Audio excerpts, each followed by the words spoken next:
right, so I'm going to go ahead and get things started. Welcome to our second to last live session of the online parent-family orientation experience.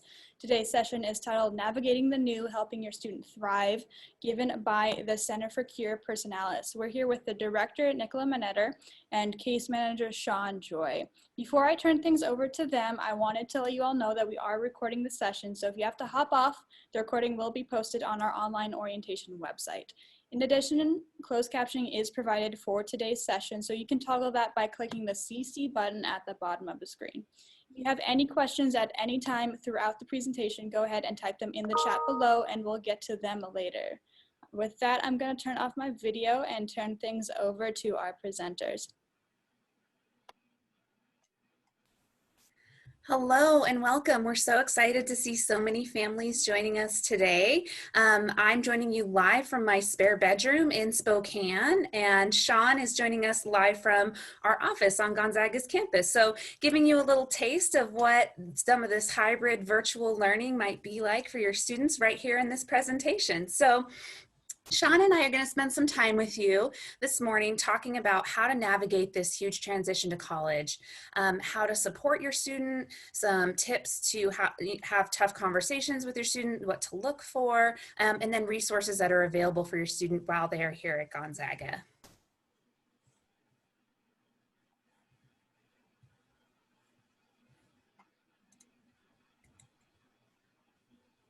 All righty. Good morning, everyone. And Nicole, you can see my screen. Okay, yes. Perfect. So good morning. My name is Shawn Joy. I'm a case manager here in the Center for Cure Personalist. I'm originally from Oswego, Illinois, which is a southwest suburb. Well, some would argue that it's not a suburb of Chicago. I went to the University of Missouri for both my undergraduate degree as well as my master's in higher education administration. And I've been here at Gonzaga since 2016.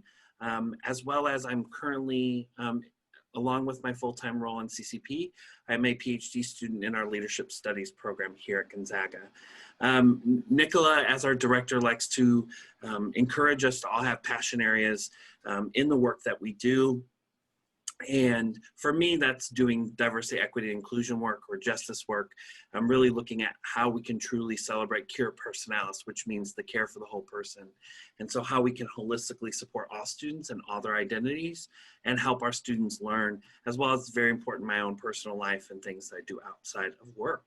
So I very much appreciate being with you all today and engaging with you all in this virtual space. And again, my name is Nicole Manator. I'm the director for the Center for Cure Personalis. I am starting my 12th year at Gonzaga. I spent a few years working in residence life and have been in this role now. This will be my 8th year in this role. So I hail from a suburb of Boise, Idaho, a little town, well, it used to be pretty small, called Eagle. I went to both undergrad and grad school at Santa Clara University. So those of you from California might be familiar, fellow Jesuit school down there in Santa Clara. I'm also working, or just actually hoping to just finish up my second master's in marriage and family counseling this year. So taking advantage of our Gonzaga education as well. One of my passion areas is pet therapy. I feel really strongly about the skills and lessons that pets can teach in terms of empathy, socialization, helping calm folks down. I think that's a really powerful tool that folks can use throughout their therapy journey. So I always start with a little bit of an introduction into this idea of Cure Personalis. If you're new to Jesuit education, you may not have heard this term before, but if any of your students went to a Jesuit high school or you have other, college students who went to Jesuit schools, I'm sure you've heard this term. It's part of our mission. It's part of the work that we do every day. The literal translation is most often care for the whole person or care for the individual. And what that means at Gonzaga is that we really care about the holistic development of our students. So when we talk about a holistic person, there are so many different parts that they're made up of, and we believe that every part is just as important as the next part. So not only is their intellectual development important, but their spiritual development, their emotional development, their social development, occupational, environmental. There's a couple more that I miss when I rattle them off every time, but we talk about these 8 dimensions of well-being that are all equally important as a human and to our students' overall development. The other parts of Cure Personalis that I think are really important and really applicable to the work that we do in the Center for Cure Personalis is this idea of Cure Personalis being these acts of giving and receiving, that we are caring for each other as a community, and it's not just a one-way street. I don't just do Cure Personalis to Shawn. Shawn doesn't just do Cure Personalis to a student. We are caring for each other in an ever-changing environment, and it's a back and forth where we create this community of care where we're taking care of each other. The third piece that I think is really important, it came from kind of when the Jesuits were being founded. Our founder, St. Ignatius of Loyola, was doing what he called the spiritual exercises. And what those are is a lot of reflection and writing and reading, and he was doing all kinds of this personal growth work. And what he found is that this wasn't work that he could do on his own. And he wrote about needing a companion along the way as going through all this work and this development. And so in CCP, we often see ourselves as that companion for students throughout their college journey. We talk about the notion of accompaniment, that we're here to support students in time of crisis or in times of challenge and help them be successful going forward.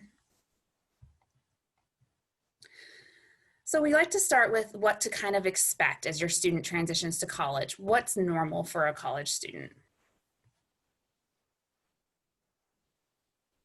This is a graphic that I show in just about every presentation that I do.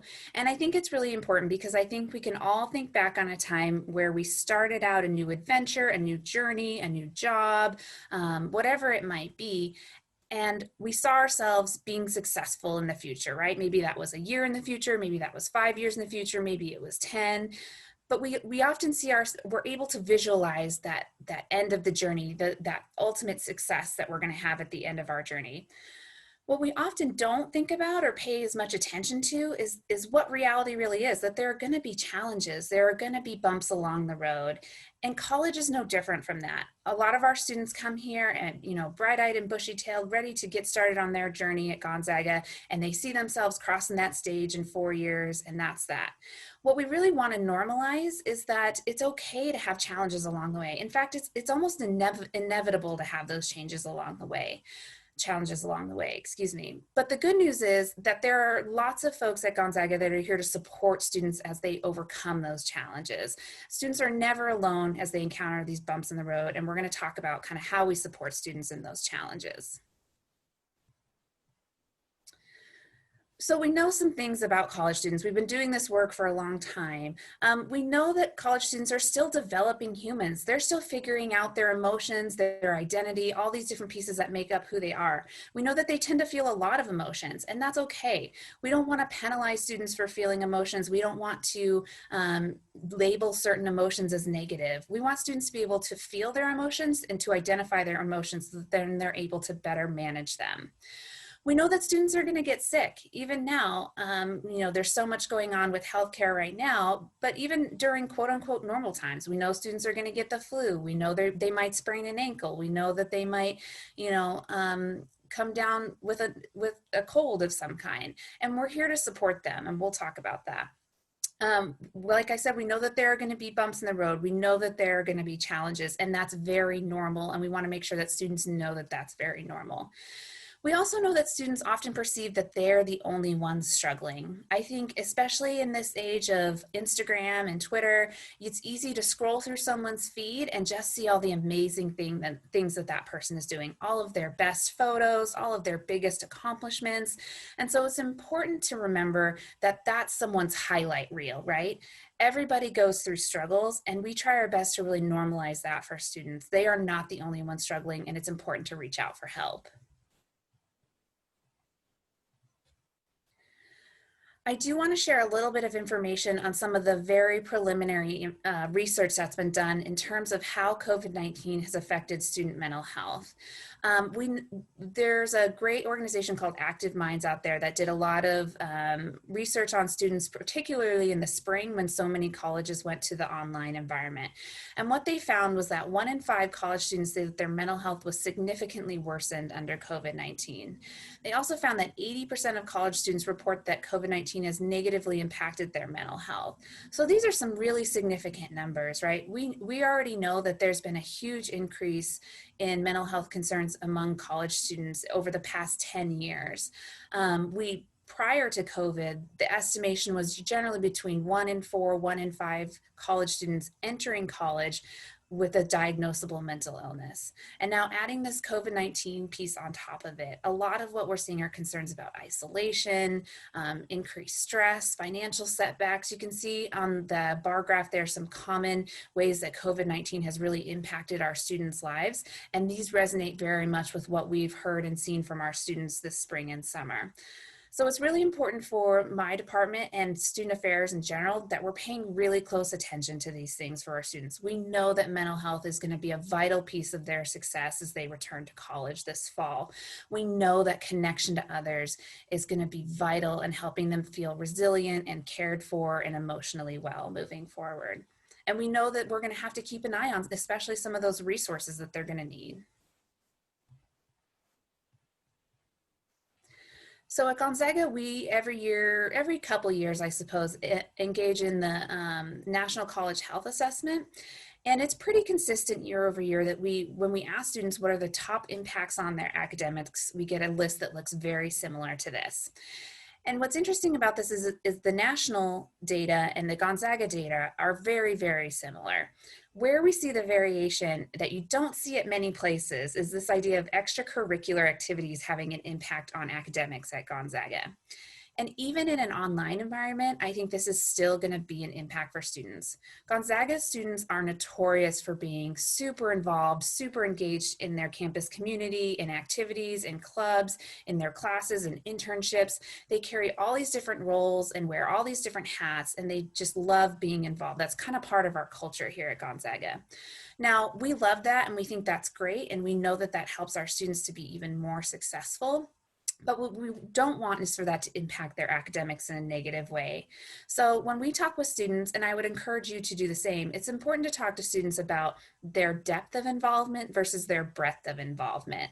Rather than joining 5 clubs and having 2 leadership positions and an internship and a campus work study job, maybe have 1 or 2 clubs and 1 leadership position and maybe a 5 or 10 hour job so that they can give their best in the positions that they do hold rather than trying to be everything to everyone. This is what I like to call my no duh slide. And I think that you'll realize that as we kind of go through here. So we know from our NCHA data that promoting healthy habits is really important. So students who regularly practice exercising, eating well, and getting enough sleep all say that they have fewer mental health issues, they are doing better in their classes and in relationships, and have a higher GPA. Well, no duh, that makes a lot of sense, right? Students who are engaging in healthy habits are doing much better socially, emotionally, and academically. Now, the question I ask, and if we were in person, I'd make you yell out back to me, but when a student gets stressed, what's the first thing that gets thrown out? Usually I hear in unison, sleep, exercising, and eating well all at the same time. So hopefully that's what came to mind for you. So it's really important when I talk to students about, if you're familiar at all with Maslow's hierarchy of needs, if we're not meeting those basic needs of healthy eating, getting exercise, moving your body, and getting enough sleep, we're not going to be able to achieve those self-actualization tasks, right? Of really knowing who you are and deep reflection and critical thought. We can't get to the top of that pyramid if we're not meeting the needs on the base of that pyramid. So we try really hard to promote those really basic healthy habits in our students and we love when our parents support that message as well. And now I'm going to turn it over to Shawn for starting to talk about how to help your student. Yeah, thank you, Nicola. So now it's sort of the piece of, a lot of you might be thinking of like there's a lot of unknowns, there's a lot of excitement, there's a lot of insert emotion here, right? Sending your student to college, especially now in the environment. I know that I went to college, I was sent to college over 10 years ago. Thinking about that time and what that was like for my mom and my support unit, and reflecting upon that even recently with my mom, about what it was like to send me to college and the amount of emotions that she felt, and even the amount of emotions she still feels every day that I am thousands of miles away from her, I am reminded of. So we really want to start thinking about and supporting you on how do you help your student? How do you support them? How do you connect them, knowing the resources that are available here at Gonzaga, how to connect with us, how to encourage them to seek support, and know the resources that are still available. Alrighty, so is your student struggling? What do you look for and know if your student is struggling? If your student is staying at home or if your student is here in Spokane, things to look for your students. So obviously the first one, and this is the one, like Nicola, they tell you. So they say, Mom, Dad, whomever, I'm having a really rough week, or I'm really stressed out about, finals, and, my connecting with my roommate, and all these things are going on, right? And they're telling you or saying, something like, and we've seen with our students, I know you've noticed I've been a little off, and this is sort of what's going on, right? So that's the first piece, and that's something that often will happen, is that your student will come to you and tell you that something's going on. Maybe they're not giving every detail, but they're trying, they're working on that piece. And maybe they've already met with us or other campus partners, or they have mentors on campus, faculty members who've encouraged them. Have you talked to your parents? Have you shared with them what's going on? And that's maybe why they're coming to you and starting at that piece. They want to, this we see often, and now I think in a virtual environment too, they want to talk, text, Skype, whatever the technology is, all of the time, right?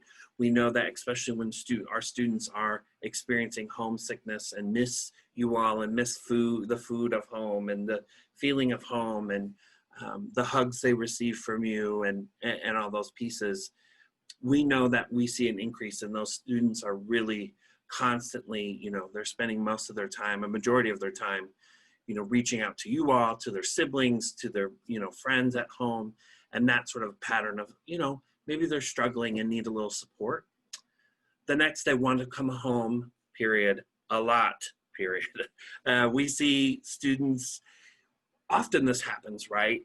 I remember back in college, I was 6 hours away from home, and initially I wanted to go home a lot. I was missing that space and all my things of home, and so I wanted to go home a lot. And we see this with our students, is that they're constantly, every weekend or whenever there's a chance, when class was canceled, they want to go home, especially if they're close, right?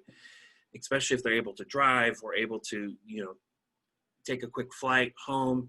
We see students who are going home or wanting to go home a lot. They're negative about everything. Maybe you're saying, well, my child is just negative about everything all the time. So, right, there's a balance of, well, maybe if they are, maybe it's a little bit more, right? We see that our students who are really struggling, nothing is positive. Everything sort of has a negative piece to it. It's really hard for those students to really move out of that space of finding things that really brighten their day. We talk about resiliency, or we talk about thriving, that ability for students to really look at, okay, I might have bad things or crappy things that happen during the day, but how do I how do I know the resources and the people and the things that work for me to have those great moments of joy or those little moments of comfort during the day? And we often see that students are struggling, negativity is right there at the forefront. They can't talk about ways they have connected with people or activities, right? You ask them, how are you doing? How are things going? Who have you connected with? What things are you doing? And they, like, nothing, no one. I'm just busy with school. I'm just busy, right? we know that that's a sign that they're having ability to connect. And let me tell you, the one amazing thing, well, one of the many amazing things about Gonzaga is that, like Nicola talked about, the sort of involvement piece, is that there are so many amazing, caring people here, staff, faculty, students, that they will find, people are always trying to connect with them, right?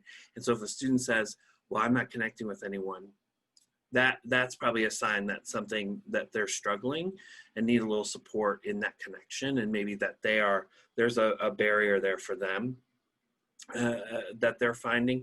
Not saying that every connection they're going to make is perfect and wonderful, but knowing that there's a lot of support here and a lot of people trying really hard to connect with your student, that can be a sign. Also, a big sort of sign is a change in appearance or demeanor, right? You know that your student is very well kept and they like to take a shower every day and their room is always clean, and maybe you're FaceTiming and you notice that like the room's a hot mess and they look like they haven't had a shower in a week. We know that that is often a sign that they're struggling and something is going on, especially in that piece. Or they come home and you notice that they look and feel different, right? They are your student, they're your child, your young person. And so you know best of, right, what's their quote unquote normal, what are they usually operating at? And that's often one of the biggest signs, is that you notice that you can see those little things, especially through, the camera, through that piece of you're talking to them. If you can tell that they're more anxious or they're more irritated than normal, that's often a sign that they're struggling. And also, your gut tells you so, right? I'm not going to tell you how to love your student and how you know your student, right?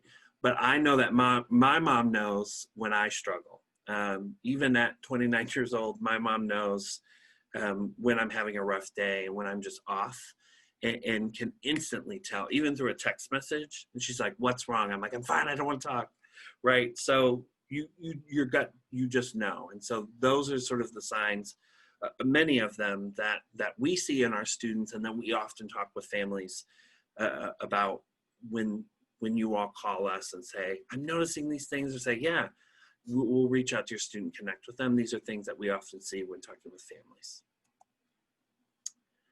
So what are some things that we know a little bit about? If your student has struggled with transitioning in the past, it may take a little longer to adjust to college, right? If they've had struggles with, connecting and, maybe that transition, as I remember back in the day, from junior high to high school is really tough, and took a long time to build connections and to connect to class, or just the transition right now, which is a struggle for everyone, but if it was really difficult for them for going from an in-person environment to a virtual environment during the pandemic, if that was really hard for them, that's something that we know that students are going to struggle with in general. But if you know that your student really struggles with those transitional pieces, or even just being done with high school, having that excitement about college, but having a lot of hesitations, we know that, those students can struggle and need that support, from the beginning. Students who had support teams in high school will need the same in college, right? That is huge. We know that students that come in that we've worked with that had, their counselor, their psychiatrist, they had their, they were going and meeting with their advisor, every week in high school, and they had a faculty mentor, and maybe they had a mentor at church. We know that we want to get those students connected to those same folks here, right? And looking at how can we transition them right away, not waiting until November, right? When they come to you like, "I'm really struggling, I'm not doing really well." We want to start that right away and encourage your student to say like, "There's so many great, I've heard all these great things about all these amazing people. Look at you living your best life. You should get connected to those," and pushing your student, encouraging them to reach out and to find those folks. And we'll get into a little bit of that, but that's what our office does. And that's what we do, is connecting your students with those resources and finding those things that have worked for them at home and that worked for them maybe in high school, and we can get them connected here. And this is huge. With the right support, students can draw on past success to manage and thrive, love the word, during this transition, right? That balance of challenge and support, that's something we look at in student affairs. of what's the right balance of supporting a student and encouraging them, and helping them find those things. And we like to use the term in Jesuit education, accompaniment. So being alongside a student, but what is too much, right? What is, too much of not allowing them to have those moments of failure and learning from failure and being able to find those people and things that allow them then to continue to thrive and to grow and to learn from those things. And so we're confident that there are tons and tons of resources, right, that we can get students connected to. It's all about their ability to connect and their ability to, actualize those things. And that's sometimes a process, but hopefully in that learning process and that trial and error and that failure, that they will learn and grow. And we've seen that with many, many, many students, and even with ourselves, right? Looking back on our experiences and what's worked and not worked, and still learning through life. So a little bit, just sort of briefly about, we really like to talk about in our office the difference between what's a concern and what's a crisis, right? We talk a lot about this with our campus partners. We just did a presentation with our RAs, so student staff members who will be supporting your students in their residence halls, if they are in residence halls, right? We talk about what's the difference between the two. And because when we're talking with you all, if you were to call or send in a concern about your student, and we really want to try to figure out what's sort of going on and at what level do we respond to that. So concern, we like to say, is there's no immediate danger or threat to self or others, right? The student is really, your student is having, a tough week. They seem, their demeanor is really different. They seem anxious or sad or, whatever the emotion is, different than, their sort of quote unquote normal state, right? But they haven't talked about harming themselves or others, or, there aren't conversations in sort of that realm, but they're struggling and they're emotional at the moment, right?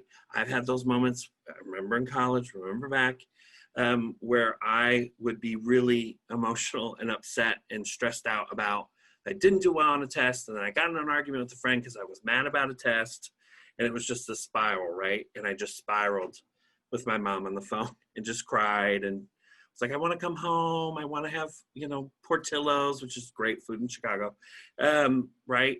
And then later on, my mom gave me that pep talk, and I had a moment to breathe and sort of collect myself.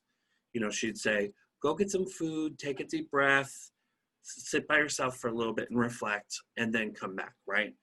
And then the student can identify things that will make things better. You can say to them, okay, well, obviously this is a tough moment for you. I'm noticing that, you're expressing that you're frustrated or stressed, but what's something that you can utilize at Gonzaga?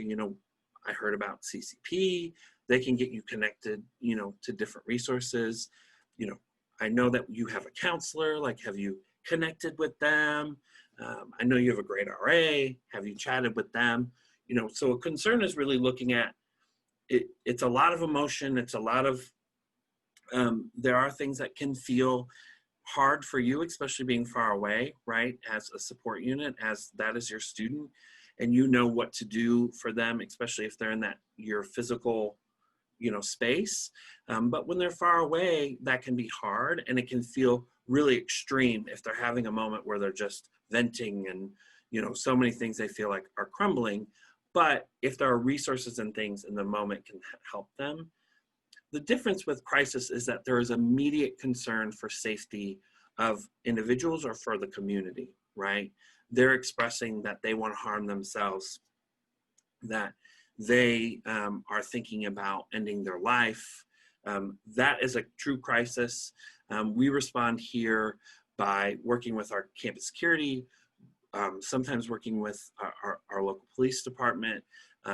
We support students in their mental health, connecting with them if they need emergency mental health services, connecting with community agencies. But this is often, it's unusual or erratic behavior over a short period of time. You're really noticing that they're very different. There's a big shift in quote unquote, their normal. And there's a significant change in behavior, mood, thought over a very short period of time, right?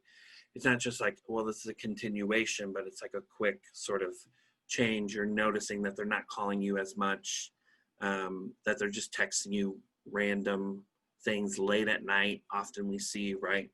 And then that maybe recently or in the past, they have experienced events or things that have had an impact on them, maybe recently, and has had a significant impact. So we really look at those two things. We really look at the main piece is looking at threat or harm to self or to others or the community. So with a concern, talk to your student. Ask them what's going on. What do you need? Who can help you at Gonzaga? I've sat through all these presentations and I spent my time trying to figure out, right, how to support you. And there are so many great things. How can we support you? Can I send you some cupcakes or something? Nothing but cakes, to pep you up. And then you can get your little self virtually over to CCP and they can support you, right? Talk with them, ask them what's sort of going on. I'm noticing that you're a little off, and like, how can I support you and love you? And if you're still concerned, their RD, the residence director, who's a professional staff member, our office, and we'll again talk a little bit about that, as well as our refer form. So www.gonzaga.edu/refer, and you'll see that here shortly. But that is where you can fill out information. If your student's struggling, you're concerned about them, fill out information. That will come to us. We partner with with the Office of Academic Advising and Assistance. So even if it is an academic concern, we know that a lot of those things, well-being and academic, go together a lot of times. So we work with them to figure out who's going to reach out to your student, and we reach out to them and we really focus on how can we support you. We heard that you're struggling with X, Y, or Z. How can we support you? Here are some of the things. Crisis, if you feel that your student is in crisis, even if you have the inkling, call our Office of Campus Security and Public Safety. That's 509-313-2222. And your student has that number on the back of their ZAG card. Call 911, and then you can always as well call us, and we will also make sure that those systems are in place to support your student.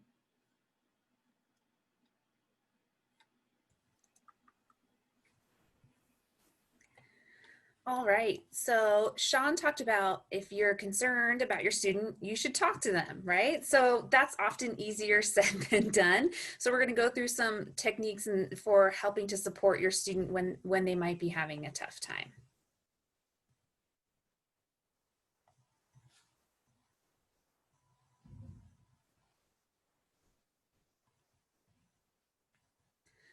So there's a few questions to kind of keep in the back of your mind as you're approaching a conversation with your student who might be going through a challenge.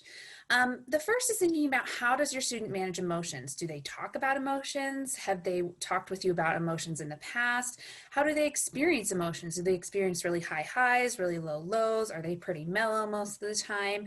Trying to create, like, what's that baseline for your student, and thinking about that as you consider whether or not you need to approach your student about a concern. What kind of things does your student currently do to stay well and manage stress? So healthy habits are built throughout our life, right? So what are some healthy habits that your student uses now in high school that they can also use during their time in college? Like Shawn said, when we meet with a student, especially a first-year student, a lot of times we'll ask them, what made you successful in the past? Because what we know is drawing on strengths from the past often helps us be successful in the future.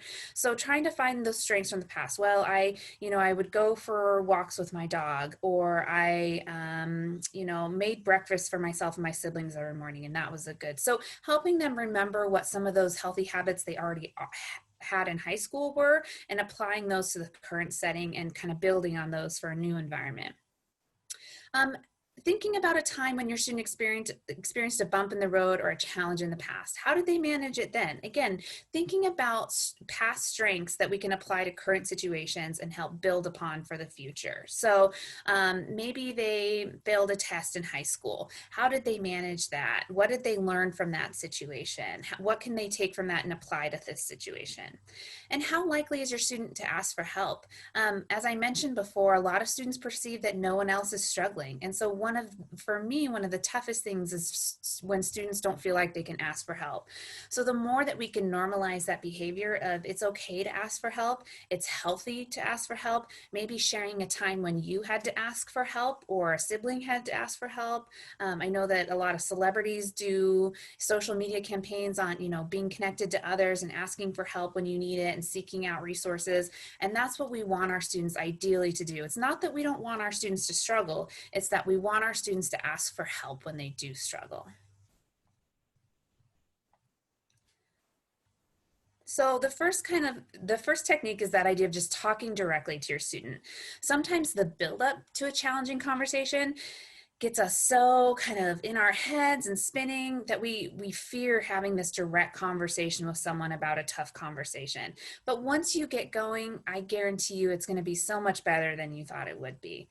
So practicing active listening, asking questions and seeking clarification.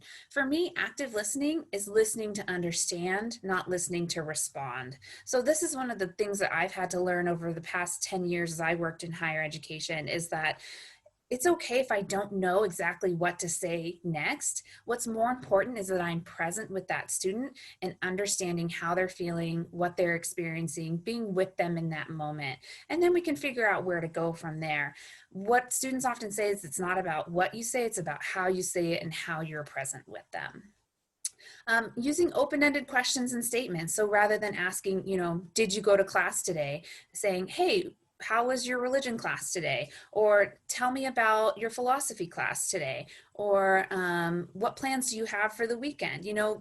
Encouraging more of that conversation rather than yes or no questions. Trying to use those really open-ended questions that encourage more conversation and give you a little bit more information about what's going on with your student. Paying really close attention to nonverbals. What's great about the world that we live in is FaceTime is everywhere, right? I know that most of the students I talk to they say they don't make phone calls anymore, they just make FaceTime calls, which gives family members great information on how to support their students. As Shawn said, noticing some of those things that might be different. Maybe you get a glimpse of their room and it's looking real bad and that's not normal for them.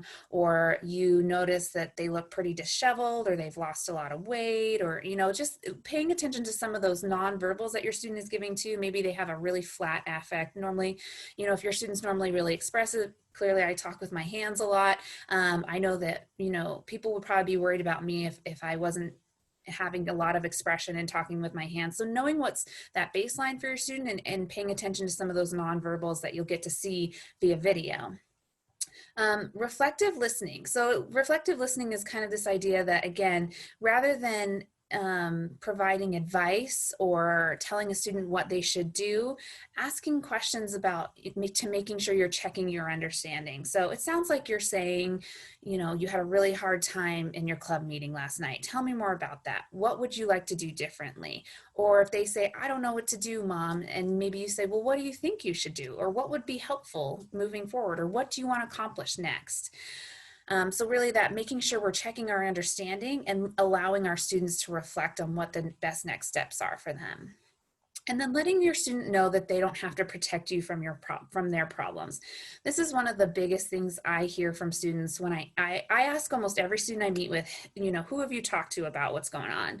Sometimes they'll say, oh, well, my roommates know, and a friend from home knows. And I always ask, have you talked to your family about this? Are you close with your family? Do they know what's going on?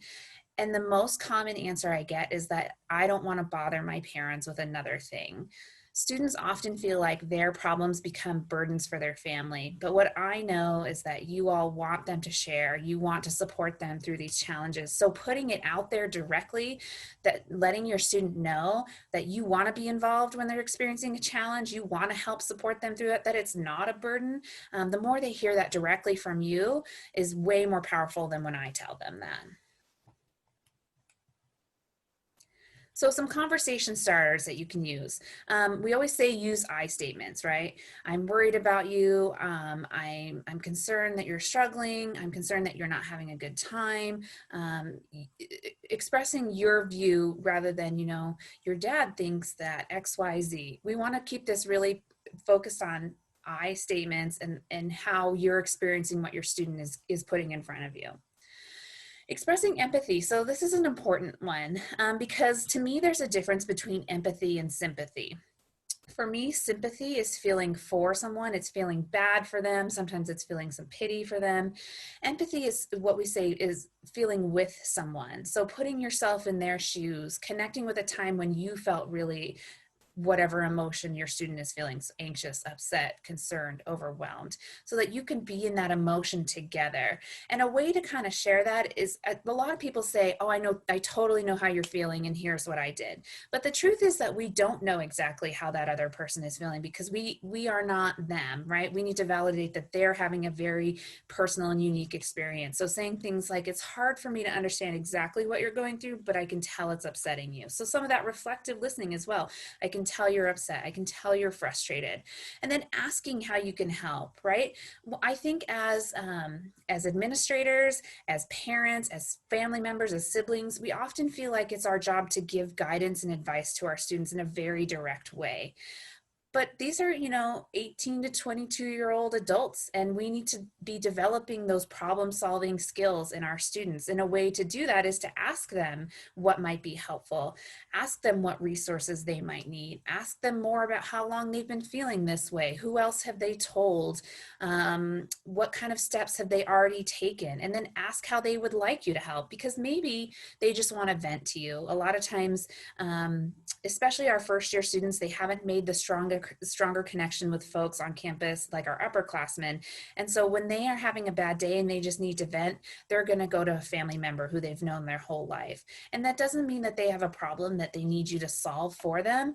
That might just mean that they need to vent and tell you what's going on. And so rather than putting on your Superman cape and saying, I'm here to help you, ask them if they want your help. Ask them if there's something that you could do to help them. And they might say yes, or they might say, no, I just needed to vent and I'm actually feeling a little bit better now. Really important one for me, and I tell this to our students who are concerned about peers as well, is stating specific behaviors that you're concerned about. So rather than just saying like, hey, you seem different, or I'm really worried about you, saying, hey, I know you said that you feel like you're not making any friends, and that has me concerned. Can we talk more about that? Or I noticed that your room looks really messy, and that doesn't seem like that's normal for you. Is everything okay? So it really helps when you can point out specific behaviors or specific things that your student has said to help kind of enforce where your concern is coming from, because it could just be a one-off for them, or it could be a pattern of behavior that you're noticing. So one of our favorite phrases is guide from the side, and we get this from our lovely friends in parent and family programs. This idea that you have built up these wonderful human beings for the past 18 or so years, and now you are sending them to be with us here at Gonzaga, either virtually or in person. And this is an opportunity for all of us to learn to let them fail at times, to let them make mistakes, but to be there to support them when that happens. So some of the great ways to guide from the side are allowing space for those emotions, but also encouraging problem solving at the same time. So your student might be really emotional and kind of spinning in that emotion. And sometimes what can really help in those situations is to help them find some solutions or some action steps to their problem, rather than just sitting in that emotion for a really long time. How can you help them problem solve their way out of that tough emotion? Again, normalizing that challenges are going to happen. There are going to be bumps in the road, making sure your student knows that that's okay and that you're going to support them no matter what. This is one of my favorites. Help your student take ownership or let it go. Sometimes we get really, really stuck on a certain problem, concern, frustration, whatever it might be. And at some point, you have to choose a path. And that path is, I'm going to take ownership of it. I'm going to take steps to overcome this problem, and I'm going to move forward. Or I need to let go of that because that's not something I can control. I can only control myself, and I need to move on. So I think it's really important to think about those two paths rather than kind of, again, spinning in that negativity or spinning in that frustration. How can you take action steps to move forward, or how can you let it go and move forward? And then we talk a lot about resiliency in higher education. How can we help our students become more resilient individuals? We often put resiliency into these 6 or 7 buckets, and what we know, the number one predictor of resiliency in college students is having a strong support network. And so that means all of you. And we also know that connection is even more vital with some of the isolation that's coming with COVID-19. So that identifying support people is something that we do in every meeting that we have with a student, even if it's just a pretty I just need to know how to make a counseling appointment. We are always going to ask that student, who are your support people? And if they only give me support people back at home, I'm going to ask them who their support people in Spokane are, because it's important that students have support networks in both environments. This idea of learning from mistakes and failures, I don't even like to call them failures because I think that has such an end of the road kind of connotation to it. Mistakes are things that we make along the way and grow and learn and move forward from. It's important that students see mistakes as an opportunity for growth and not the end of the road for themselves. And you can normalize that for them too. I mentioned earlier, sharing a time that you made a mistake, or a time that things didn't go the way that you had planned. Sometimes we even do on campus we call them failure panels, where some of our really popular faculty and staff will share ways that they've grown and learned from mistakes that they made in their past, because it's important that students know that mistakes are part of life, and that it doesn't mean that everything's over. This is not a black and white situation where if you fail, it's game over. If you don't fail, you're good to go. There's so much gray in between there, right? And we want to normalize that for our students and make sure they know that these are opportunities for growth. It's important for our students to learn to accept change. We know that change is inevitable. We know that change happens whether we're ready for it or not. So the more that we can be proactive and anticipate change, the more resilient we're going to be when that change comes. Instilling hope in our students, letting them know that others have struggled and have been so successful, that, with care and treatment, you too can overcome this mental illness that you're experiencing. That, just because you failed this test, that's not even going to matter in 4 years when you graduate and get a great job. So helping students be future oriented, instilling some of that hope for the future with our students. To be resilient, it's really important that students have a sense of purpose and meaning. And that's one of the great places for them to do that is in our career and professional development area. Students can do different kinds of assessments and activities around what their values are, what's their purpose kind of going forward, where do they find meaning in their lives in order to help them pick a career and a vocation moving forward. A lot of students find purpose and meaning in serving others too. So our Center for Community Engagement is a great place for students to find purpose and meaning. Our Mission and Ministry Office, a great place to find purpose and meaning. So helping your student kind of identify where do they want to make a stamp in this world, and how can you help them find meaning in that? And again, being proactive. To me, this is a lot about self-care. We talk about self-care being like filling your cup, and you can't pour from an empty cup. Well, what I often think about is when we're hit with a challenge, we're going to be so much better off if that cup is full and only a little bit spills out than if that cup is nearly empty and the rest of it spills out. So keeping that tank full, that self-care tank full and healthy, so that when a challenge does come or a bump in the road does come, that they're still pretty full on that self-care and they have the energy and drive to kind of keep moving forward.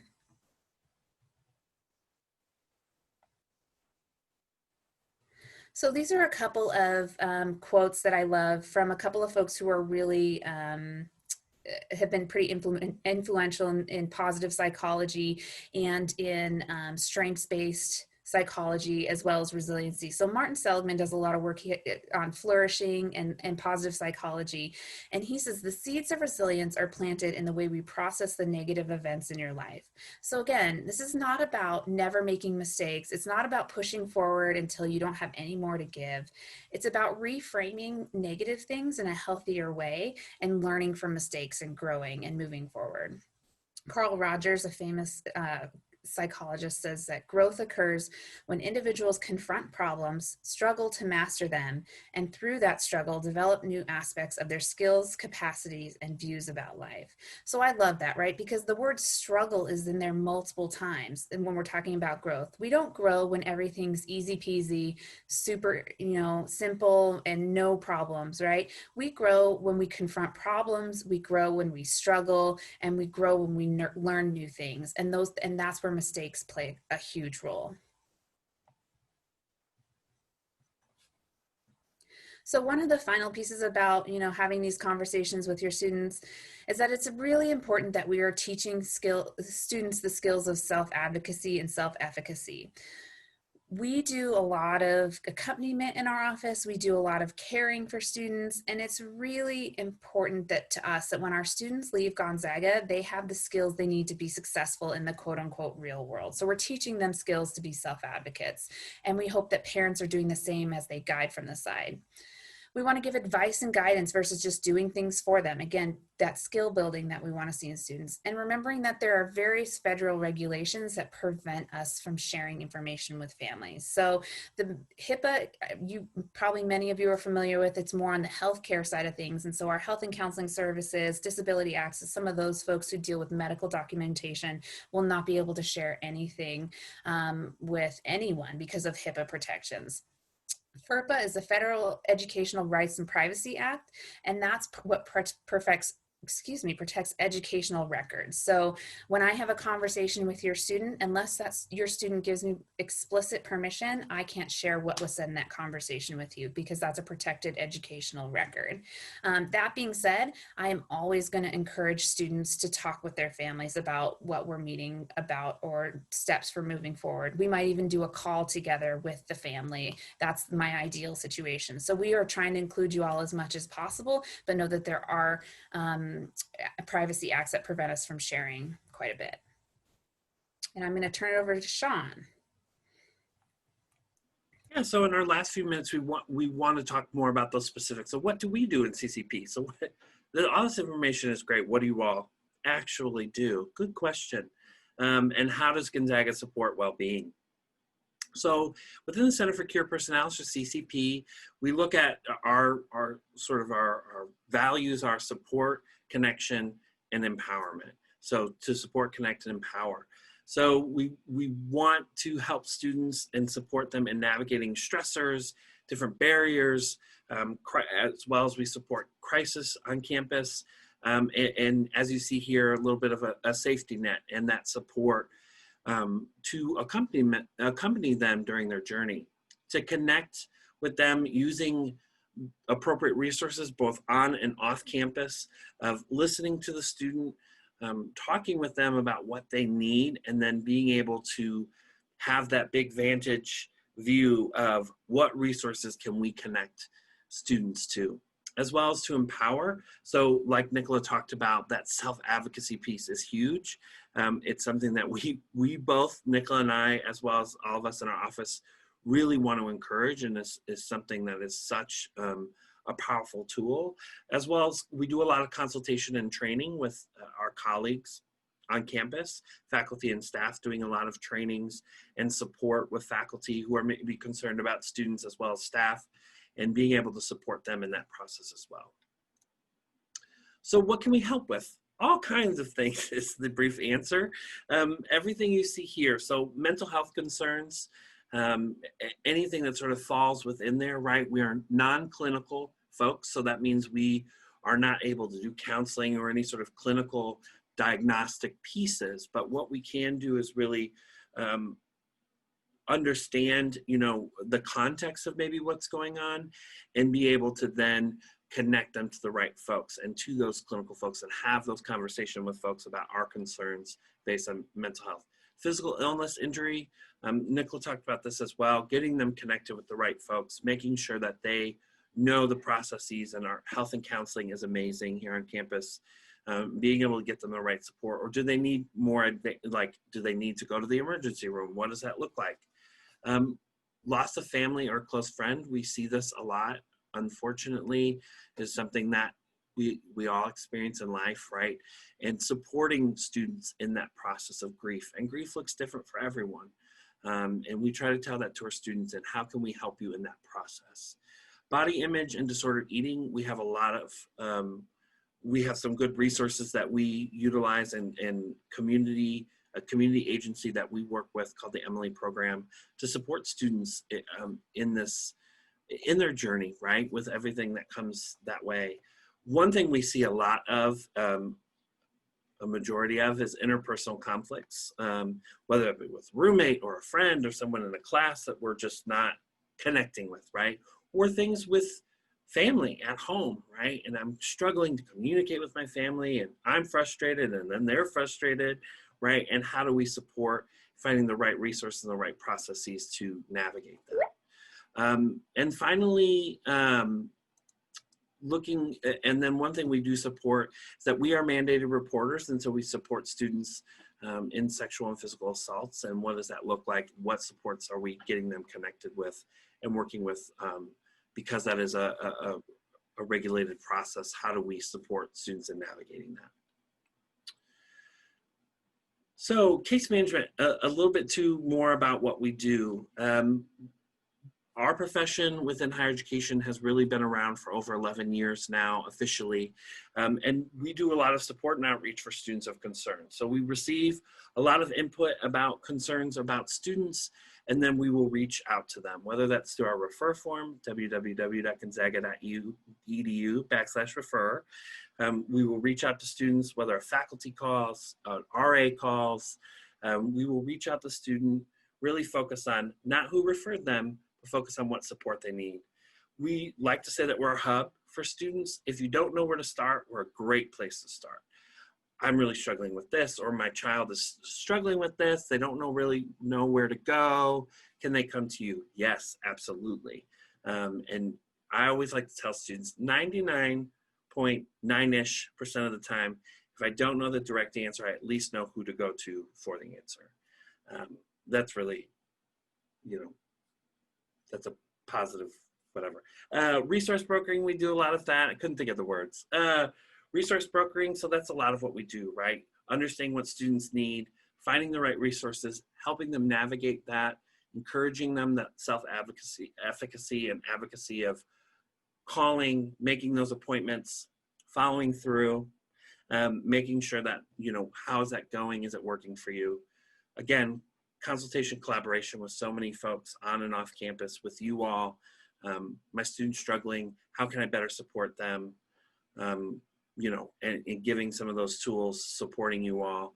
And then we do a lot of crisis emergency response. If student needs immediate mental health care in that crisis piece, we respond, work with our campus partners, our deans, our campus security, all the above, to make sure that your student is cared for.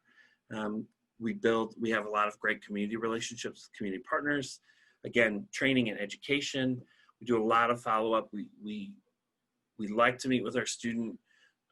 If we meet with them once, we're meeting with them again. We're at least following up in some way, shape, or form, whether that's through like a text or an email, meeting in person, or meeting virtually, meeting with them again. And what does that look like? And then again, that self-advocacy. Obviously, we cannot emphasize that enough. And then again, case management, CCP, great place to start.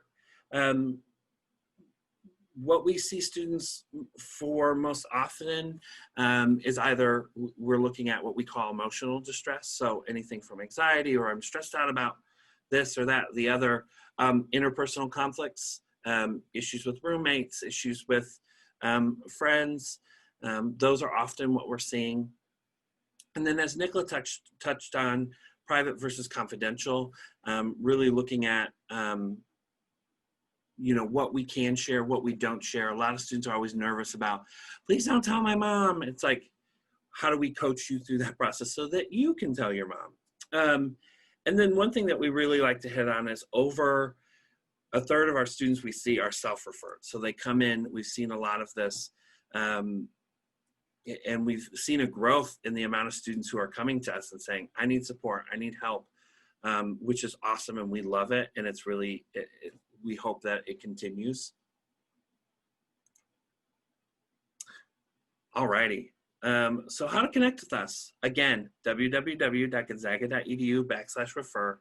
That's where you can fill out a concern and let us know sort of what's going on with your student. We will then reach out to them. You can always call us, 509-313-2227, and we'll chat with you. Obviously, as Nicola talked about too, we can't share a whole lot of information if we connect with your student, but we want to be partners in that conversation of, you call and say, I just don't know how to best support them. What do you suggest? And we can start there. And then email, ccp@gonzaga.edu. Those are the best ways to connect with us. Students can do the same. If they want to meet with us, they can just call or email, and you can encourage them to use this information to do so. And Shawn, I'm going to stop us there. I know that we are just about out of time. And so want to make sure we leave up our contact info there for you to connect us if your student is struggling. Know that we will also have a table on Foley Field on Wednesday, Thursday, and Friday of next week. And we have virtual office hours from 1 to 4 every day this coming week. So please don't hesitate to join us for those virtual office hours, or otherwise if you want to talk about a specific question we have. And we're so grateful to have you here and can't wait for a wonderful year with you and your students. Awesome. Thank you to our amazing presenters today. I'm going to go ahead and end the webinar. Feel free to email CCP if you guys have any questions that wasn't answered in their amazing presentation. And then we do have another session beginning now, our student panel. If you want to find that link on our website, feel free to do so. Thank you, and go Zags.